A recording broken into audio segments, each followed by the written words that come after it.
누가복음 2장 8절에서 20절까지입니다.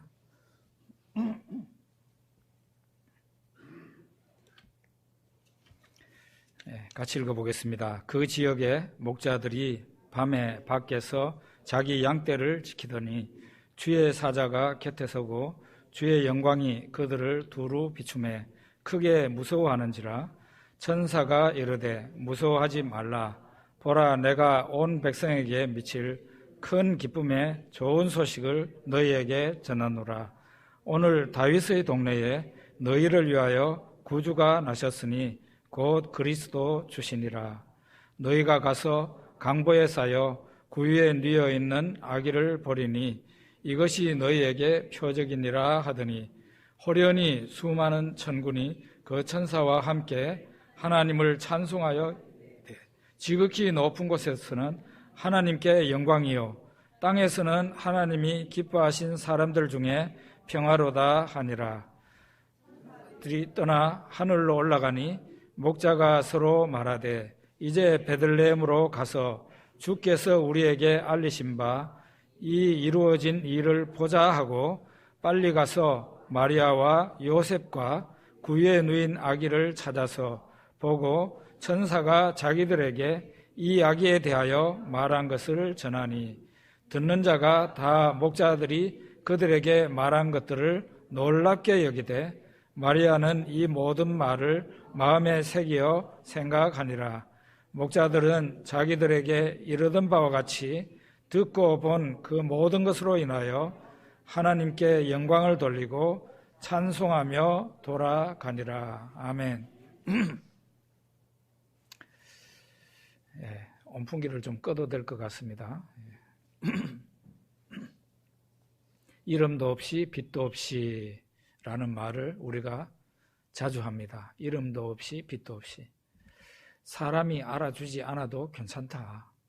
하나님이 알아주시니까 사람들이 몰라주는 것은 아무것도 아니다. 그런 의미에서 이름도 없이 빛도 없이라는 말을 씁니다. 마리아와 요셉은 그야말로 이름도 없이 빛도 없이 하나님께 충성하고 예수님께 충성했던 부부입니다. 마리아는 천사의 지시를 이미 받았고요. 예수님을 잉태하고 그리고 배가 만삭이 된 상태에 있었습니다. 그런 몸으로 나사렛에서 베들레헴까지 약 140km 정도 되는 먼 거리를 이동했습니다. 베들레헴에 도착해서 이제 아기를 낳아야 되는데 방을 구할 수가 없었습니다. 때가 때인지라 로마 황제의 호적하라는 명에 따라서 수많은 사람들이 베들레헴에 와서 있었고 여관마다 다 차 있었습니다. 누가 마리아와 요셉을 알아보고 정말 구세주가 이 부부에게서 태어난다는 것을 알고 따뜻한 방을 내줄 그런 사람이 없었다는 거죠. 아무도 이 부부를 알아보는 사람이 없었고 뱃속에 있는 아기는 더더욱 알아보는 사람이 없었습니다. 심지어는 하나님도 마리아 부부에게 특별한 은혜를 베풀지 않았습니다. 오히려 특별히 고생을 시켰습니다. 왜냐하면 예수님은 우리의 고난과 우리의 죄를 담당하셔야 될 분이기 때문에 그분은 이 세상에서 가장 천대를 받아야 되었고 가장 낮은 곳에 위치해야 됐고 가장 서러움을 당하고 가장 고통을 당해야만 되기 때문에 오히려 하나님께서 특별 대우를 해주는 게 아니라 특별히 차별하셔서 예수님과 그 가족들에게 고통을 가하셨다. 그렇게 보는 게 더 정직한 안목일 것입니다. 그들은 할 수 없이 마구간 하나를 구해서 아기를 낳고 짐승의 예물통에 아기를 눕혔습니다. 예수님은 이렇게 낮고 가난한 자의 모습으로 세상에 오셨습니다. 누가복음은 이 복음이라는 게 뭐냐, 그리고 복음이 어떤 사람들에게 전해지느냐에 대해서 관심을 갖고 있어요. 누가복음에서 복음이 어떤 사람들에게 전파되는가 하면은 누가복음에서 복음이 전파되는 것을 보니까 가난한 사람들에게, 눈먼 사람들에게, 병든 사람들에게, 이 세상에서 소외된 사람들에게, 이 세상에서 이름 하나 없는 사람들에게, 비천한 사람들에게, 그리고 이방인들에게 이 복음이 전파된다는 것을 누가복음에서 보여주고 있어요. 이 대표적인 사람이 목자들이죠. 여기에 나오는 목자들. 이 사람들은 화려한 도시에서 따뜻한 방에서 잠을 자는 사람들이 아니라 양떼와 함께 들에서 밤을 지새우는 그런 사람들이었습니다. 베들레헴 근방 광야에 밤에 양떼를 지키는 목자들이 있었는데, 보통 사람들 같으면은 낮에 밖에서 일하다가도 해가 이제 지면은 집으로 들어가서 집에서 밥해 먹고 집에서 잠을 자는 게 보통인데, 이 사람들은 그런 사람들이 아니라는 거죠. 낮이나 밤이나 양떼를 데리고 다니며 돌보며 광야에서 사는 사람들이었습니다. 그들에게 천사가 나타나서 놀라운 소식을 전하게 됩니다. 10절 11절에 보니까 무서워하지 말라. 보라, 내가 온 백성에게 미칠 큰 기쁨의 좋은 소식을 너희에게 전하노라. 오늘 다윗의 동네에 너희를 위하여 구주가 나셨으니 곧 그리스도 주시니라. 밤에 양떼를 지키는 목자들에게 천사가 전한 복음입니다. 이렇게 가난한 자에게 복음이 전파되는데요. 왜 가난한 자에게 복음이 주로 전파가 됐을까요? 그것은 수용성 때문이라고 생각해요. 수용성이라는 것은 이 복된 소식, 기쁜 소식을 전했을 때 받는 사람이 그것을 기쁘고 감사한 소식으로 받아야 되는데, 이 목자들이 바로 그런 사람들이라는 거죠. 큰 기쁨의 좋은 소식, 큰 기쁨의 좋은 소식을 천사가 전했는데, 목자들은 큰 기쁨의 좋은 소식을 큰 기쁨의 좋은 소식으로 받아들일 수 있는 그런 사람들이었기 때문에 목자에게 복음이 전파된 거죠. 예수님의 탄생 소식 전파된 거죠. 세상에서 많이 가진 사람들은 대체로 100% 그렇다는 게 아니고 대체로 하나님의 은혜와 진리에 대해서 관심이 없습니다. 그 가운데는 많이 가졌지만 그래도 진리에 대해서 갈급하고 하나님의 은혜를 받고 싶어하는 사람들이 종종은 있지만, 대체로 세상에서 많이 가진 사람들은 하나님의 은혜에 대해서 생각이 없습니다. 하나님의 진리에 대해서도 관심이 별로 없는 거죠. 빌라도가 예수님을 신문할 때 예수님께서 나는 진리를 전하러 왔다. 내 나라는 이 세상에 속한 게 아니다. 이 세상에 속했다면 나를 따르는 종들이 싸워서 나를 너에게 넘겨주지 않았을 거라고. 나는 진리를 전하러 왔다 하고 말을 하니까 빌라도가 예수님을 신문하다가 질문을 합니다. 진리가 무엇이냐? 물어요. 요한복음에 나옵니다. 그런데 정말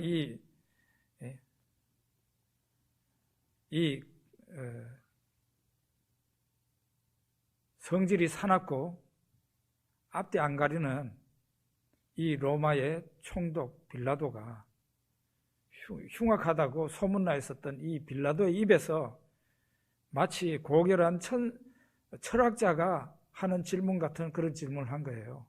진리가 무엇이냐? 예수님에게 물었는데 예수님 입에서 이제 그 말을 들어야 될 거 아니에요. 진리가 뭐냐고 예수님이 말씀을 하셔야 되는데 그 말을 듣기도 전에 빌라도는 밖으로 나갑니다. 진리가 무엇이냐 해놓고 밖으로 나가가지고 사람들한테 내가 이 사람을 보니 죄가 없다 이렇게 하면서 군중들을 상대해요. 진리가 무엇이냐고 물었으면은 예수님이 진리에 대해서 말할 때 기다려야 될 거 아니에요. 듣지도 않고 바로 밖으로 나가요. 세상 사람들이 이런 거예요. 한번 해보는 말이죠. 진리가 뭐냐? 그냥 한번 그 말을 한번 해본 겁니다. 그 말을 듣고 싶지도 않은 거예요. 빌라도가 이랬어요. 그래서 부자는 천국에 들어가기가 어렵다. 예수님이 그래서 하신 말씀이에요. 부자가 하늘나라에 들어가기보다 낙타가 바늘기로 들어가는 것이 차라리 쉽다. 예수님께서 그래서 그런 말을 한 거예요. 많이 가진 사람은 복음을 들어도 잘 안 받아들이는 거죠. 큰 기쁨의 좋은 소식인데 큰 기쁨의 좋은 소식을 몰라보고 그걸 내동댕이 치는 거죠. 그러니까 이 복음에는 수용성이라는 게 중요한 거예요. 왜 천사가 들판에서 양떼를 지키고 있는 그 밤에 양떼를 지키고 있는 목자들에게 나타났는가? 그들의 심령이 가난한 심령이고 하나님의 은혜를 받고자 하는 마음이 준비가 되어 있기 때문에 그랬던 거예요. 마태복음 5장 3절에 보면 심령이 가난한 자는 복이 있나니 천국이 그들의 것이며 6절에 보면 의에 줄이고 목마른 자는 복이 있나니 그들이 배부를 것이며 심령이 가난한 사람은 천국이 그들의 것이 된다. 바로 이 목자들이 심령이 가난한 자들인 거죠. 천사가 큰 기쁨의 좋은 소식을 너희에게 전하노라 하니까 대부분의 큰 기쁨의 좋은 소식이라는 것을 알고 받아들이지 않습니까? 바로 반응을 했어요. 그래서 목자들은 천사가 말하는 대로 베들레헴으로 뛰어가서 한 마구간에서 마리아와 요셉을 보고 짐승의 여물통에 눕혀져 있는 아기 예수님의 모습을 보게 된 것이죠. 그리고 이 사람들이 목자들이 천사가 자기네들에게 나타나서 한 말을 요셉과 마리아 그리고 거기에 있는 사람들한테 말을 하니까 거기 있는 사람들이 다 놀라고 마리아는 천사가 전한 그 말을 마음속에 받아들이고 새겼다 그랬습니다. 자, 그럼 우리가 예수님 당시 이 들에서 양을 치던 이 목자들이 예수님 탄생을 처음으로 제일 먼저 와가지고 방문해서 축하한 사람 아니에요? 목자가 제일 먼저 온 거란 말이에요. 이 사람들이 도대체 어떤 사람들인가? 성경에 있는 내용만 가지고는 좀 빈약해요. 우리가 좀 상상의 날개를 펼 필요가 있어요. 그리고 이미 학문적으로 성경에 쓰여진 사실 이외에도 이미 성경학자들이나 이런 학자들에게 이미 알려진 그런 내용들이 있습니다. 이 목자들은 양떼를 데리고 풀 있는 곳을 찾아다니는 사람들이에요. 그러니까 밤에도 광야에서 보낼 수밖에 없는 거죠. 그러니까 이게 주업이 양떼를 치는 일이기 때문에 언제든지 양떼와 같이 있어야 되는 거죠. 양떼와 같이 있어요. 이들은 광야에 이제 밤이 찾아오면은 돌로 쌓은 그 양우리가 있어요. 그 양우리에다가 이 집 저 집의 양을 다 몰아넣습니다. 돌로 쌓은 양우리는 저 이스라엘하고 저쪽 중동 지역에 가면은 들판에 광야에 우리나라 돌담과 똑같은 그런 모양의 양우리가 도처에 산재에 있습니다. 지금도 있어요. 그런 곳에다가 이제 천정은 없죠. 지붕은 없죠. 거기에다가 양들을 밤에 몰아넣는 겁니다. 그러니까 한 집에 양만 넣는 게 아니고 충분히 넓기 때문에 이 집 저 집의 양을 다 그 양우리 속에 집어넣는 겁니다. 그리고 목자들은 양과 함께 그 우리 안에서 잠을 잡니다. 왜 그런가 하면 이리가 올 수 있기 때문에, 사나운 짐승이 와서 양을 잡아먹을 수 있기 때문에 양떼와 같이 양떼들 틈에서 이 목자들이 자는 거예요. 이제 저녁이 되어가지고 양의 우리에다가 이 집 저 집의 목자들이 다 이제 집어넣어놓고 난 뒤에 자기 전까지는 밖에, 양우리 밖에 나와가지고 모닥불을 피워놓고 이제 시간을 보내는 거예요. 밤을 지새는 겁니다. 이 사람들이 어떤 방식으로 밤을 새웠는가? 주로 스토리텔링을 하면서 밤을 지새웠습니다. TV가 있어요. 폰이 있어요. 신문이 있어요. 책이 있어요. 아무것도 없어요. 아무것도 없는 사람들이라 이 사람들이 시간을 보내는 방법은 주로 입하고 하는 거예요. 내가 이야기 하나 하고 또 저 사람이 이야기 하나 하고 이렇게 하면서 별별 이야기를 거기에서 다 쏟아놓는 겁니다.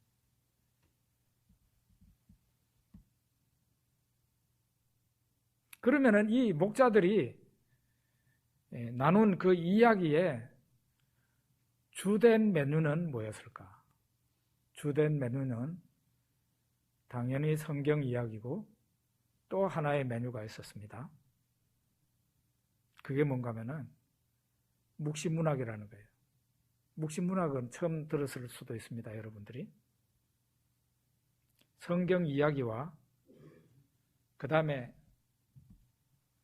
이 신앙적인 이야기인데 역시 묵시문학. 묵시라는 말은 계시라는 말하고 똑같은 말입니다. 묵시문학이 뭔가 그러면은 요한계시록을 여러분들이 읽어보셨잖아요. 그런 종류예요. 그런 종류가 바로 묵시문학이에요. 세상의 종말에 대한 이야기예요. 그리고 하나님의 심판에 대한 이야기, 그리고 구세주 메시아가 온다는 이야기, 이런 이야기가 묵시문학 안에 들어가 있었어요. 성경 이야기와 함께 이와 같은 묵시문학의 이야기, 그런 것들을 목자들이 서로 이야기를 한 거예요. 성경책이 이렇게 책으로 나오기 전까지는, 두루마리 형태로 나오기 전까지는 구전 형태로 이렇게 입에서 입으로 하나님의 말씀이 전해졌습니다. 그 나중에 이제 성경이 세상에 나오고 난 이후에도 이 성경이라는 것을, 양피지에 쓰여진 이 성경이라는 것을 개인적으로 소장할 수 있는 사람은 그다지 없었어요. 너무 비싸가지고. 그러니까 이거는 회당에 가서나 볼 수 있는 거예요. 개인 집에서 성경책을 본다는 것은 거의 불가능해요. 그러면 그 사람들이 어떤 식으로 하나님 말씀을 대했겠어요? 구전 방식으로 하나님의 말씀을 들은 거고, 내가 들었으면 또 다른 사람한테 말을 하고, 그 이제 회당에 가면은 주로 회당 예배가 예배를 드리기 전에 성경 낭독을 하는 시간이 있었어요. 그러면 그 시간에 성경책이 없어요. 너도 나도 다 성경책이 없어요. 한 사람이 대표자로 나와가지고 이제 양피지에 서 있는 그 성경을 읽은 거예요. 읽으면은 읽는 시간에는 거기에 회당에 예배 참석하러 온 사람들이 다 일어나가지고 그 성경 말씀을 들었어요. 그리고 성경 말씀을 듣고 예배를 드린 겁니다. 지금 중국 교회가 그렇게 하고 있어요. 성경을 아주 오래 읽습니다. 우리나라는 교동문이라는 게 흔적이 남아 있었는데 별 의미가 없다 싶어서 우리 교회에서는 없애버렸습니다. 읽으려면 좀 길게 읽어야 되는 거예요. 우리 한국의 기독교 신자가 그만한 인내심이 있는 사람이 없어요. 성경책을 교회에 와가지고 넉 장 내지 5장 이 정도 읽을 때 가만히 앉아있을 사람이 없는 거예요. 만약에 여러분이 그렇게 할 수 있다면 우리 교회는 그것을 복원합니다. 할 수 있습니다. 그거를 못 견디는 거예요. 설교도 재미있게 해야 되는 거죠. 그냥 꽁보리밥 같은 설교하면 안 되는 거죠. 재미있게 해야 돼, 무조건. 이런 식으로 되어 있기 때문에 옛날의 신자들의 모습하고는 많이 다른 거예요. 그러니까 이 목자들은 양떼를 우리 안에 집어넣어 놓고 이 집 저 집의 목자들이 모닥불 피워놓고 밤을 지새우는 거예요. 성경 이야기를 하면서, 그리고 묵시문학에 대한 얘기를 하면서. 뭐 그런 증거가 있어요? 증거가 있죠. 그 유다 나라의 베들레헴 있는 쪽에서 저 밑에 쪽으로 광야가 펼쳐져 있습니다. 그 광야에는 수많은 동굴들이 있어요. 그 동굴이 예수님과 세례 요한 그 당시에 거기에서 공동체 생활을 하던 사람들이 제법 있었어요. 그래서 쿰난 공동체라는 말이 거기서 나온 쿰난 동굴군, 동굴이 많이 발견되는 곳이 쿰난이에요. 거기에 그리 오래되지 않았어요. 어떤 목자가 동굴을 향해서 돌을 던졌는데 그 안에서 뭐가 부서지는 소리가 났어요. 그래가지고 그 동굴을 내려가서 봤더니 거기에서 항아리가 많이 있는 것을 보게 됐어요. 이 사람은 그게 뭐 소중한지를 모르고 거기서 나온 거를 아주 싸게 그냥 골동품상에 팔아버렸다는 그런 얘기가 있습니다. 어쨌든 그래가지고 쿰난 동굴, 그 동굴군에서 이사야서 단편도 발견이 되고 묵시문학에 글이 쓰여 있는 문서들을 거기서 발견한 거예요. 그러니까 이 주로 광야에 이 양떼를 데리고 다니던 그 사람들이 바로 그렇게 성경 말씀을 서로 이야기하고, 그리고 다가올 종말과 메시아의 출현, 하나님의 심판, 이런 얘기를 주 소재를 하고 대화를 했다 이 말이에요. 그렇게 보면은 이 목자들은 시골에 교육받지 못한 무식한 그런 사람들이 아니었다는 것을 알 수 있어요. 이 사람들은 성경을 잘 알고 있는 사람들이고 매우 경건한 사람들이었어요. 이 사람들에게 수용성이 있는 사람들이죠. 하나님의 말씀을 수용하는 사람들이죠. 기쁘게 즐겁게 수용하는 사람들. 이들에게 천사가 나타나서 예수님 탄생 소식을 전했고 그들은 바로 큰 기쁨의 좋은 소식을 받아들이고 베들레헴에 가서 예수님 태어나신 그 현장을 보게 된 것입니다. 우리는 하나님의 창조를 무에서 유를 창조하신 창조라고 말을 합니다. 아무것도 없는 상태에서 하나님이 창조하신 거죠. 맞습니다. 그런데 신앙적인 부분에 있어서는 신앙은 무에서 유가 나오는 게 아니고 유에서 유. 신앙이 있는 사람에게 더한 신앙이 주어진다는 거죠. 믿음이 있는 사람에게 더 좋은 믿음이 주어지는 거죠. 로마서 1장 17절에 뭐라고 그러는가 하면 복음에는 하나님의 의가 나타나서 믿음으로 믿음에 이르게 하나니, 이런 말씀이 있어요. 믿음으로 믿음에 이르게 한다. 믿음에 이르는데 믿음으로 믿음에 이른다는 거예요.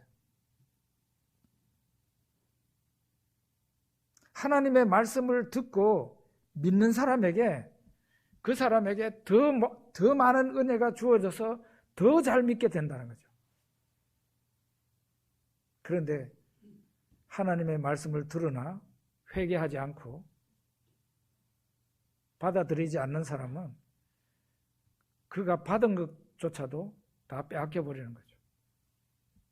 예수님 당시에 마태복음 11장에 보면 나오는데 예수님이 기적을 많이 베푼 가브나움 사람들이 회개하지 않았죠. 가브나움아, 네가 하늘에까지 높아지겠느냐? 음부에까지 낮아지리라.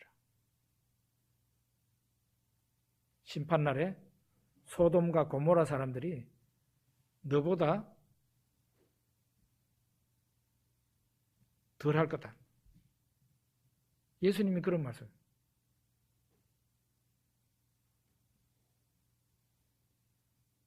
믿는 자에게 하나님의 은혜가 주어지고 그 믿는 자가 한층 더 잘 믿는 신앙인이 되는 거예요. 항상 이런 식이에요. 천사가 목자들에게 말을 했습니다. 내가 온 백성에게 미칠 큰 기쁨의 좋은 소식을 너희에게 전하노라. 천사들이 목자들에게 이 말씀을 한 것은 이 목자들이 큰 기쁨의 좋은 소식, 예수님의 탄생 소식을 큰 기쁨의 좋은 소식으로 받아들일 수 있었기 때문에 천사가 그들에게 말을 한 거예요. 그들은 그것을 받아들이고 큰 기쁨의 좋은 소식이 사실인지 그 현장을 빨리 가서 보고자 했던 겁니다. 이렇게 천사가 예수님 탄생 소식을 전하고 호련히 하늘에 천군과 천사들이 나타나서 지극히 높은 곳에서는 하나님께 영광이요 땅에서는 하나님이 기뻐하신 사람들 중에 평화로다 찬송하는 것을 보게 됐습니다. 천군과 천사들, 수많은 천군과 천사들, 얼마나 그 찬송이 아름다웠겠습니까? 어마어마하죠. 저는 그렇게 생각해요. 이 세상에 있는 그 어떤 성가대도 저 천상에 천군과 천사들이 부르는 그 기교면에 있어서, 그 아름다움에 있어서는 천사들의 찬양을 우리가 모방은 할 수 있어도 그 근처 가기가 힘들다, 그런 생각해요. 어마어마하죠. 근데 사실은 교회 성가대 찬양이 세상 사람들 와서 보면은, 처음 예수 믿는 사람들 와서 보면은 굉장히 수준 높습니다. 우리 교회뿐만 아니고 다른 교회도 마찬가지예요. 제가 22살에 예수를 믿고 면 소재지 교회를, 침례교회였는데 거기가 우리 외갓집 식구들이 다니는 교회였어요. 거기를 갔어요. 가서 성가대 찬양을 들었는데 엄청났습니다. 엄청났어요. 성가대원이 한 10명쯤 됐던 것 같아요. 그런데 제가 알기로는 제 그 외사촌도 그렇고 거기에 고등학교를 제대로 나온 사람이 없었어요. 그 성가대원들 가운데. 그런데 그 사람들이 뭐 심지어는 50, 60 된 사람들이 사부로 찬양을 부르는 거예요. 사부로. 엄청 놀랐습니다. 그 세상에서는 그런 일 없어요. 대학 나온 사람들이라고 해서 노래를 사부로 부를 수 있는 줄 아십니까? 택도 없습니다. 지금 그래서 우리나라에서 가수 해먹는 사람들 있잖아요. 그 사람들이 교회를 다니든 안 다니든 간에 우리나라에서 이름 날리고 있는 가수들요, 대부분 다 교회 배경을 가지고 있어요.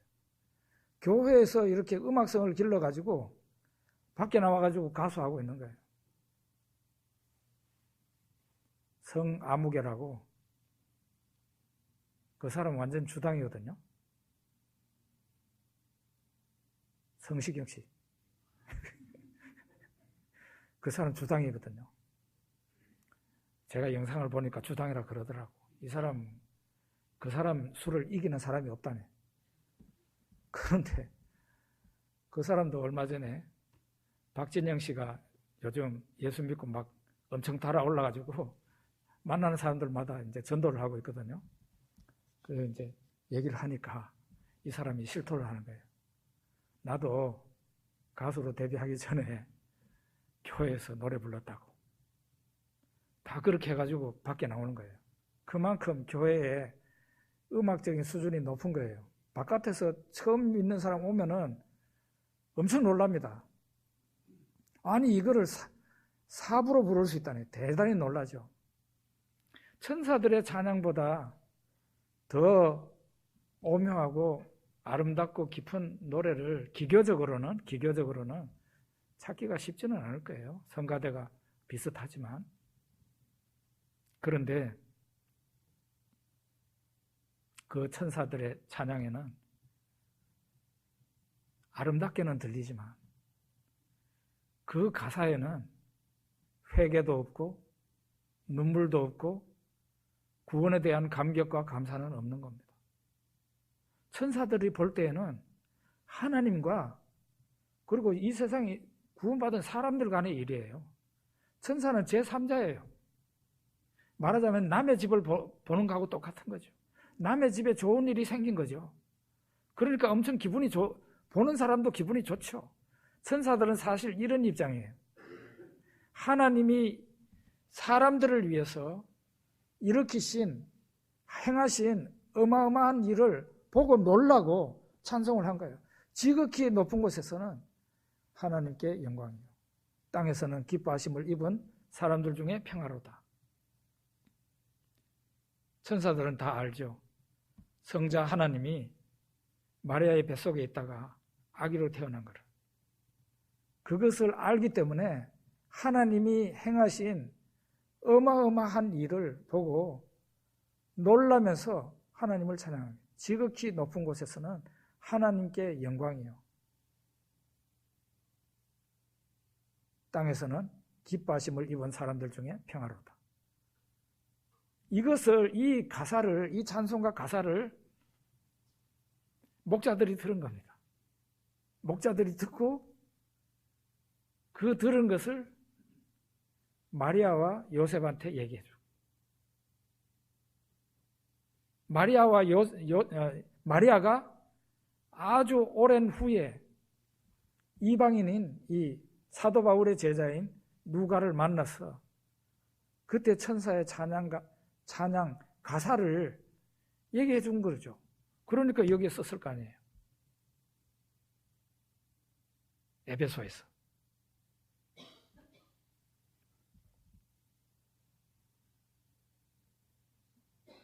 목자들이,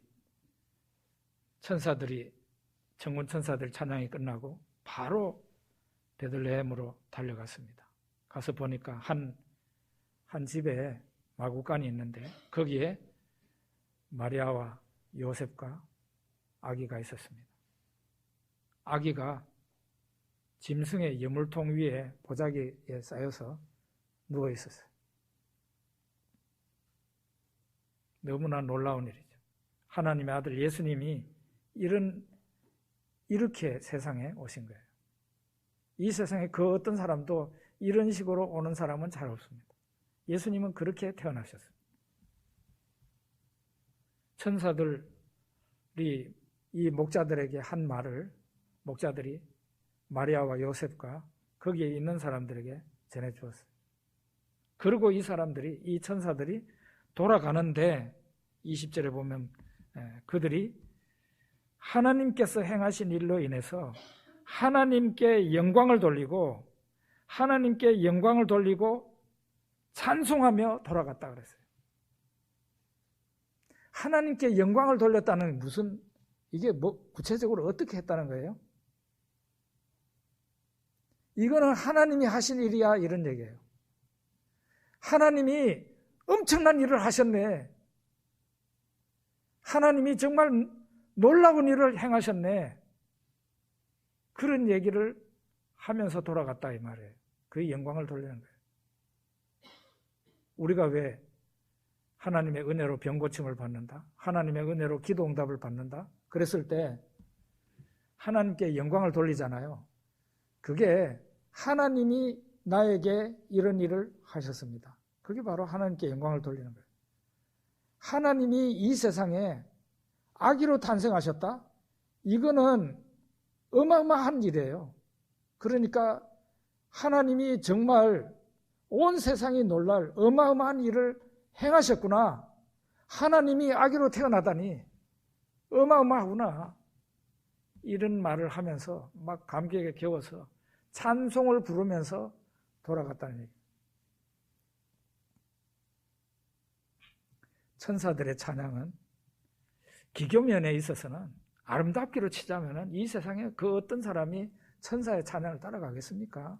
그런데 천사의 찬양은 구원받은 우리의 찬양과는 다른 면이 있어요. 우리의 찬양은 어떻습니까? 죄에 대한 회개가 있습니다. 내가 이전에 하나님께 원수된 사람이었다는 것을 고백하는 가사가 있습니다. 하나님이 이 불쌍한 죄인, 지옥에 갈 죄인을 위해서 이 세상에 하나님이 오셨다는, 나를 구원하기 위해서 오신 하나님, 예수 그리스도에 대한 찬양이 가사로 있는 거예요. 그런데 천사들의 찬양은 그게 없어요. 왜냐하면 이 천사들은 죄 지은 사람들이, 죄 지은 존재가 아니잖아요. 하나님께 원수가 되어 본 적이 없는 자들이잖아요.